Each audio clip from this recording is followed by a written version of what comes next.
Bonjour et bienvenue dans ce nouveau tutoriel. Donc aujourd'hui, on va voir comment formater sa clé de façon à ce que l'on puisse à la fois l'utiliser sur un environnement Windows et un environnement Mac.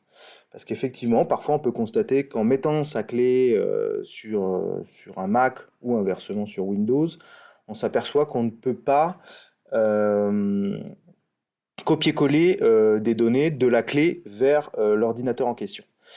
Et en fait, généralement, dans 95% des cas, c'est lié au système de fichiers utilisé par la clé. Donc, là, pour l'exemple, j'ai relié une clé USB à mon ordinateur. Elle apparaît ici dans l'affichage des périphériques. Donc, ce que vous allez faire, c'est un clic droit sur le périphérique en question, la clé USB. Ensuite, vous allez cliquer sur Formater et là, vous allez pouvoir apercevoir les différents systèmes de fichiers. Alors, vous allez me dire, qu'est-ce que c'est qu'un système de fichiers? C'est tout simplement la façon dont l'ordinateur va stocker les informations et les organiser au sein de fichiers. Voilà. Donc, vous avez le NTFS, donc, qui est un système de fichiers développé par Windows, donc qui n'est utilisable que sur Windows.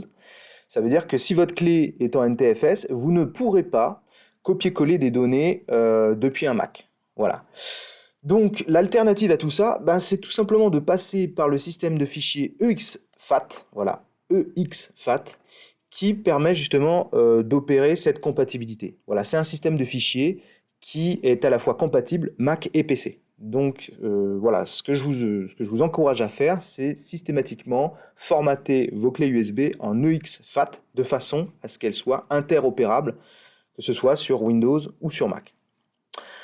Voilà, donc une fois que vous avez sélectionné EXFAT, ben, vous faites tout simplement démarrer et ça va donc formater votre clé USB en EXFAT. Donc là, je ne le fais pas parce que tout simplement, quand on fait cette opération, il faut quand même s'assurer au préalable d'avoir sauvegardé les données qui sont sur sa clé. Parce que quand on formate, l'ordinateur va automatiquement supprimer toutes les données, justement pour pouvoir réaffecter la clé USB au nouveau système de fichiers. Voilà, donc j'espère que ce petit tutoriel vous permettra voilà, d'être plus à l'aise dans la gestion des clés USB et notamment cette question de la compatibilité Mac-PC qui peut parfois poser des soucis. Merci, au revoir.